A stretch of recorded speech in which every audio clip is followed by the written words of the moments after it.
Dear students, السلام علیکم۔ آج ہم جماعت ہفتم اردو کا سبق نمبر 4 پڑھیں گے، جس کا عنوان ہے سردار عبدالرب نشتر۔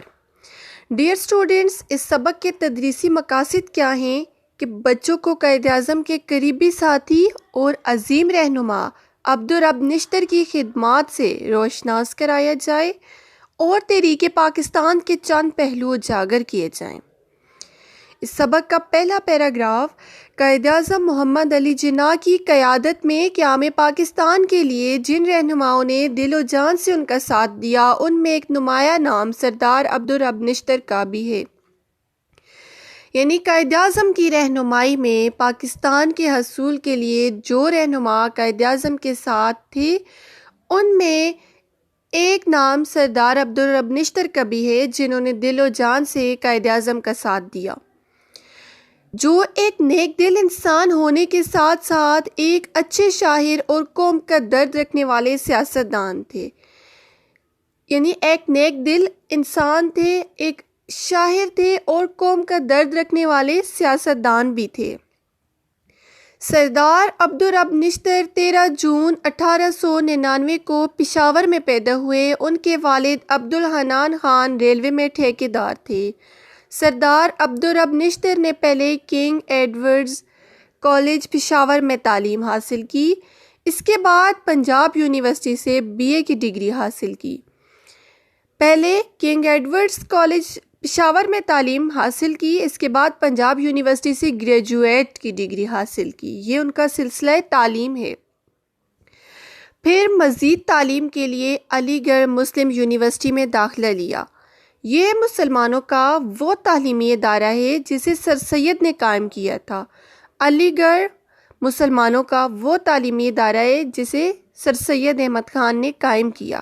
سر سید احمد خان بھی قائد اعظم کے ساتھی تھے اور ایک عظیم رہنما تھے، اور جسے قائد اعظم مسلم انڈیا کا اسلحہ خانہ کہا کرتے تھے۔ علی گڑھ کو علی گڑھ ادارہ تھا، اور اس ادارے کو قائد اعظم محمد علی جناح مسلم انڈیا کا اسلحہ خانہ کہا کرتے تھے۔ وہاں کی تعلیم و تربیت کچھ ایسی تھی کہ جو وہاں قدم رکھتا وہ قومی اور ملی جذبے سے سرشار ہو کر نکلتا تھا۔ یعنی وہاں کی تعلیم و تربیت انسان میں وطن سے محبت کوٹ کوٹ کر بھر دیتی تھی کہ انسان وطن سے محبت میں مست اور بے خود ہو کر اس ادارے سے نکلتا تھا۔ علی گڑھ میں سردار عبدالرب نشتر کی ملاقات مولانا محمد علی جوہر سے ہوئی۔ مولانا محمد علی جوہر کی صحبت میں رہ کر، محفل میں رہ کر ان میں چھپے قومی اور ملی جذبے کے جوہر اور چمک اٹھے۔ پہلے ہی وہ پاکستان کو حاصل کرنے میں قائد اعظم کا ساتھ دے رہے تھے، لیکن علی گڑھ ادارے میں ان کی ملاقات ایک اور عظیم رہنما مولانا محمد علی جوہر سے ہوئی، جن کی صحبت میں رہ کر قومی اور ملی جذبے کے جو جوہر تھے وہ اور چمک اٹھے، کھل اٹھے۔ مولانا محمد علی جوہر ان سے بہت محبت کرتے تھے اور انہیں پیار سے سامری یعنی جادوگر کہا کرتے تھے، اور وہ اس لیے کہ سردار عبدالرب نشتر کی شخصیت میں جادوگر کی سی کشش تھی۔ وہ انہیں جادوگر کیوں کہا کرتے تھے؟ کیونکہ سردار عبدالرب نشتر کی شخصیت میں جادوگر کی سی کشش موجود تھی۔ مولانا محمد علی جوہر نے جب تحریک خلافت کا آغاز کیا، تحریک خلافت کی ابتدا کی، تو سردار عبدالرب نشتر نے بھی اس میں حصہ لیا۔ سردار عبدالرب نشتر 1925 میں جب علی گڑھ یونیورسٹی سے LLB کی ڈگری لے کر پشاور لوٹے تو وہاں وکالت شروع کر دی۔ چند ہی دنوں میں ان کا شمار بڑے بڑے کامیاب وکیلوں میں ہونے لگا۔ یعنی جب انہوں نے وکالت کی ڈگری حاصل کر لی تو ان کا شمار بڑے بڑے اور کامیاب وکیلوں میں ہونے لگا۔ اگر وہ چاہتے تو وکالت سے بہت دولت کما سکتے تھے، مگر پیسہ کمانا ان کا مقصد حیات نہ تھا۔ یعنی ان کی زندگی کا مقصد پیسہ کمانا نہیں تھا، وہ اپنی قوم کے لیے کچھ کرنا چاہتے تھے۔ چنانچہ وہ وطن کی آزادی کی جدوجہد میں شامل ہو گئے۔ کے لیے کچھ کرنے کی خاطر انہوں نے کیا کیا کہ وطن کی آزادی کی کوشش میں شامل ہو گئے۔ 1930 کی سول نافرمانی کی تحریک میں وہ پیش تھے۔ انگریزوں نے ان کو گرفتار کر کے جیل میں ڈال دیا۔ وہاں انہیں بڑی تکلیفیں پہنچائی گئیں، لیکن ان تکالیف کو وہ بڑی جواں مردی اور حوصلے کے ساتھ برداشت کرتے رہے اور ان کے عزم اور استقلال میں کوئی فرق نہ آیا۔ ان کے بلند حوصلے اور ان کی ثابت قدمی میں ذرا بر لغزش نہ آئی۔ وہ اپنے جس مقصد پر تھے اسی پر ڈٹے رہے۔ سردار عبدالرب نشتر پہلے کانگریس میں تھے۔ کانگریس ایک ایسی سیاسی جماعت تھی جو مسلمانوں کے الگ حقوق پر زور نہیں دیتی تھی۔ یہ صورتحال دیکھ کر بہت سے مسلمان کانگریس سے دور ہونے لگے۔ سردار عبدالرب نشتر بھی اس سے علیحدہ ہو گئے۔ جب قائد اعظم نے لندن سے واپس آ کر مسلم لیگ کی تنظیمیں نو شروع کی تو سرحد یعنی موجودہ نام خیبر پختونخوا کی بات ہو رہی ہے، سرحد میں خیبر پختونخوا میں جس شخص نے بابائے قوم کی آواز پر لبیک کہا ان میں سردار عبدالرب نشتر سب سے آگے تھے۔ پیراگراف نمبر 5 میں ہے کہ جنہوں نے اس صوبے میں مسلم لیگ کو ایک سیاسی جماعت بنانے میں اہم کردار ادا کیا، یعنی صوبہ خیبر پختونخوا میں صوبہ سرحد میں مسلم لیگ کو ایک سیاسی جماعت بنانے میں اپنا کردار ادا کیا۔ اسی بنا پر، اسی وجہ سے سردار عبدالرب نشتر کو سرحد میں قائد اعظم کا نائب تصور کیا جاتا تھا، یعنی قائد اعظم کا قائم مقام تصور کیا جانے لگا۔ مسلم لیگ میں شامل ہو کر انہوں نے بڑی خدمات انجام دی، جن کی بدولت وہ جلد ہی اپنی قوم کی آنکھ کا تارا بن گئے۔ یعنی انہوں نے مسلم لیگ میں شامل ہو کر ایسی خدمات انجام دی جن کی بدولت وہ اپنی قوم کو بہت محبوب ہو گئے، قوم کو بہت عزیز ہو گئے۔ قائد اعظم نے بھی ان کی قائدانہ صلاحیتوں کو بانپ لیا اور انہیں 1936 میں مسلم لیگ کی مرکزی مجلس عاملہ کا ممبر منتخب کر لیا۔ مجلس عاملہ ایسی کمیٹی جس میں قانون سازی سے متعلق احکامات طے کیے جاتے ہیں۔ تو 1936 میں مسلم لیگ کی جو ایسی کمیٹی تھی جس میں قانون سازی سے متعلق احکامات طے کیے جاتے تھے، اس کمیٹی کا ممبر بھی منتخب کر لیا گیا۔ اب انہیں قائد اعظم کی اور زیادہ قربت حاصل ہو گئی، یعنی اس کے بعد اور نزدیکی حاصل ہوئی قائد اعظم محمد علی جناح سے، اور انہوں نے اپنی سیاسی صلاحیت اور جذبہ خدمت سے قائد اعظم کا دل جیت لیا۔ قائد اعظم ان کی شخصیت سے اتنا متاثر تھے کہ انہیں ہر معاملے میں آگے رکھتے تھے۔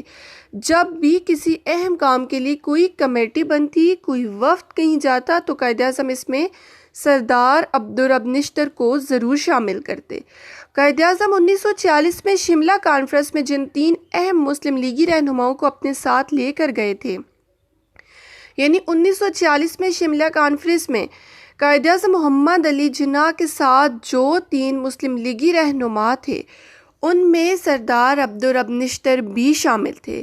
پھر اسی سال جب وائسرائے ہند کی زیر نگرانی کانگریس اور مسلم لیگ کے اشتراک سے، یعنی کانگریس اور مسلم لیگ کے ملاپ سے ایک عبوری حکومت قائم ہوئی، یعنی ایک عارضی حکومت کا وجود عمل میں آیا، اور اس میں مسلم لیگ کے 5 نشستوں کے لیے لوگ نامزد کیے گئے۔ تو مسلم لیگ کی جو 5 نشستیں تھیں ان میں جن لوگوں کے نام مقرر کیے گئے تو ان میں سردار عبدالرب نشتر شامل تھے۔ اس کے بعد جب قیام پاکستان کی منزل آئی تو 14 اگست 1947 کی اہم تقریب کے انتظامات کرنے کے لیے قائد اعظم نے انہی کا انتخاب کیا، یعنی 14 اگست 1947 کی سب سے اہم تقریب کے تمام انتظامات قائد اعظم محمد علی جناح نے سردار عبدالرب نشتر کو سونپ دیے۔ سردار عبدالرب نشتر نے اس حسن و خوبی سے یہ انتظامات کی، یعنی انہوں نے بہت اچھے طریقے سے ان انتظامات کو سنبھالا کہ قائد اعظم بھی دیکھ کر باغ ہو گئے، یعنی بہت خوش ہو گئے۔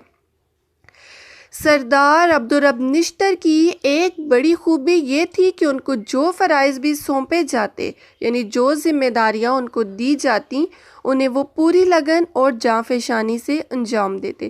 پوری لگن یعنی انہیں وہ محبت کے ساتھ، اور جاں فشانی یعنی محنت کے ساتھ مکمل کرتے تھے۔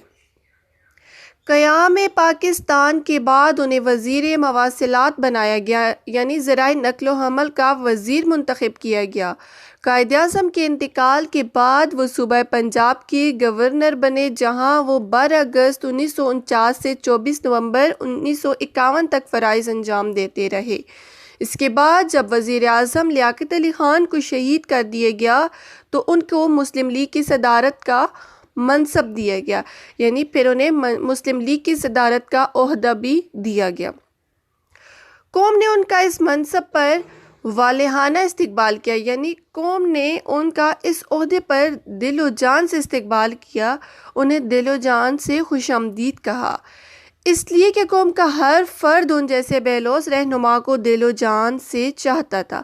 وہ ایک بلند قامت سیاسی رہنما ہونے کے باوجود سادگی اور انکسار کا نمونہ تھے، یعنی سادگی اور انکسار، عاجزی ان کی خاص خوبیاں تھیں۔ جب وہ پنجاب کے گورنر تھے تو ان کے بیٹے سائیکل پر کالج جایا کرتے تھے۔ یہ اس بات کا ثبوت ہے کہ انہوں نے قوم کے پیسوں کا غلط استعمال کبھی نہیں کیا۔ اس عظیم رہنما کا انتقال 14 فروری 1958 کو کراچی میں ہوا اور تدفین مزار قائد کے احاطے میں ہوئی۔ 14 فروری 1958 کو کراچی میں فوت ہوئے اور مزار قائد کے احاطے میں دفن ہیں۔ ڈیئر اسٹوڈنٹس، آپ نے سبق کو غور سے سننا ہے، 3 مرتبہ سبق کی دہرائی کرنی ہے اور سبق کا کوئی بھی ایک پیراگراف خوش خط اپنی اردو کی نوٹ بک پہ لکھنا ہے۔ اس کے بعد اس مشق کے جتنے سوالات ہیں وہ تمام کے تمام آپ نے کرنے ہیں، لیکن اس بات کا آپ نے خیال رکھنا ہوگا کہ جس سوال کے لیے کتاب میں جگہ خالی بنائی گئی ہے اس کا جواب آپ نے کتاب پر ہی لکھنا ہوگا، اور باقی تمام سوالات کے جوابات آپ کاپیوں پر کریں گے۔ امید کرتی ہوں آپ کو لیکچر کی سمجھ آئی ہوگی اور آپ اپنا کام مکمل کریں گے۔ اللہ حافظ۔